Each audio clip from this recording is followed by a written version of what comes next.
द्वाविमौ पुरुषौ लोके क्षरश्चाक्षर एव च क्षरः सर्वाणि भूतानि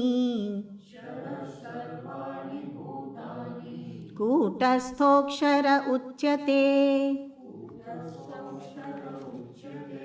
So, but the previous shloka, which was talking about Bhagwan being seated in the heart, had a different meter.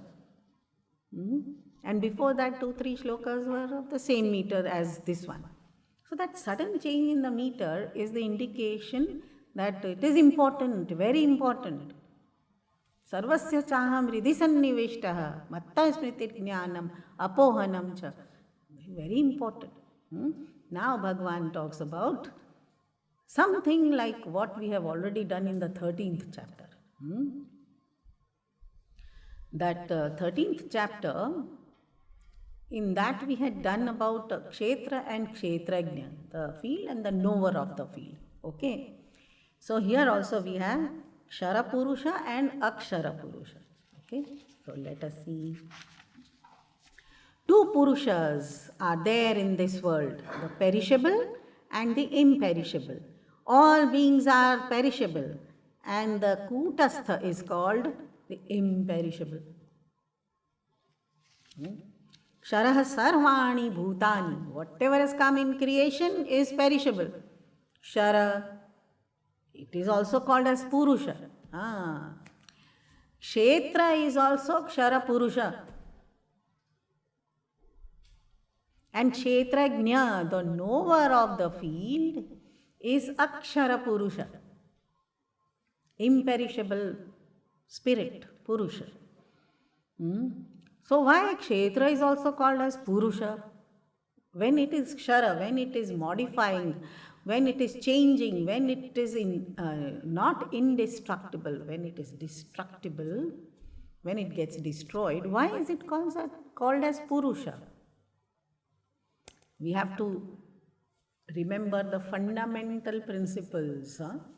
Fundamental principle is, one of the fundamental principles of Vedanta is that the effect is nothing other than the cause, right? The ornaments of silver are not other than silver. So, there are not as such two Purushas. One is the cause, the other one is the effect, right? So the effect is Kshara and the cause is Akshara. So there has to be some commonality between the two, and what is common in both is that Purusha. How? See, because it is the superimposition, it is not the reality. It appears as though it is. So this appearance of multiplicity is due to the veil of ignorance. If you remove the veil of ignorance, then it is nothing other than Purusha. So Prakriti is the superimposition, right?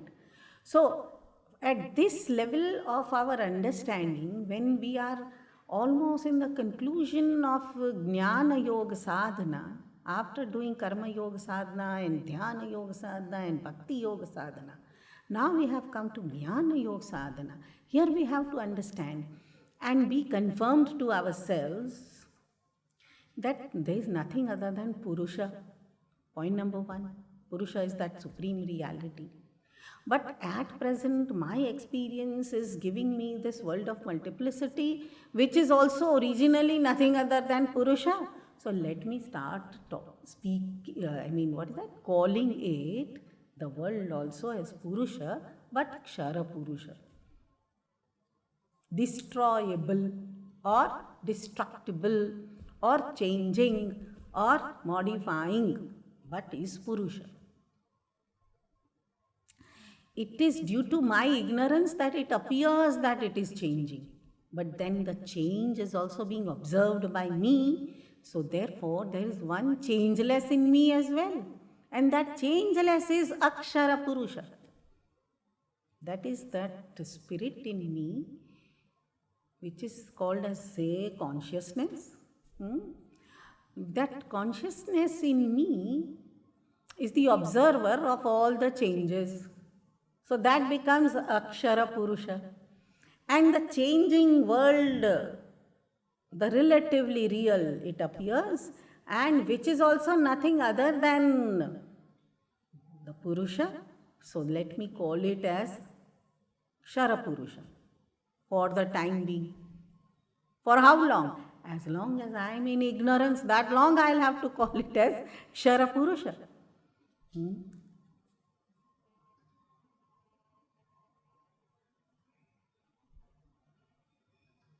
So Bhagavan says, there is one Kutastha, changeless, like that changeless anvil on which the hot iron is being put and is hammered, and the hot iron takes different shapes, but nothing happens to the anvil on which it is being beaten. Kutastha, changeless. That is Akshara Purusha. Oh, is that all? Yes. At present, from the standpoint of ignorance, Kshara and Akshara Purusha are sufficient. But then there is this Kshara Purusha.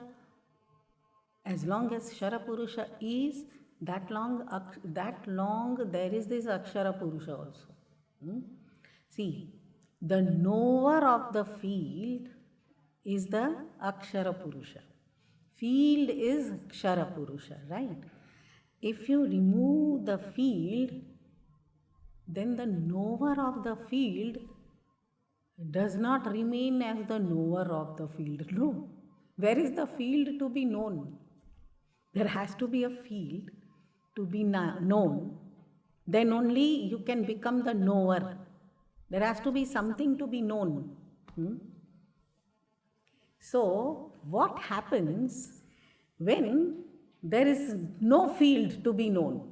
What happens to the knower of the field? Who was all this long the knower of the field because there was a field. When the field will not remain, what will happen to the knower of the field? Will the knower of the field also perish when the field perishes? No. The knower of the field does not perish, therefore it is called as Akshara. But now it is no more the knower of the field, right? But it is. So, we have to give another name to it. So, now we have 3, not 2.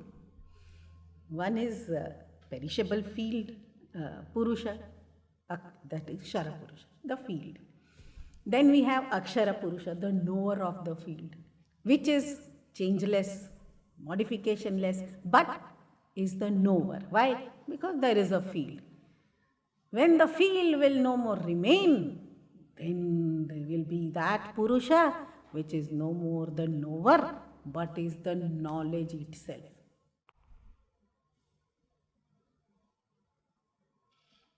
That knowledge itself is your Chid Swarupa. So, do you want to remain the knower of the field or the knowledge? Definitely the knowledge. What is the need to know the field and all that?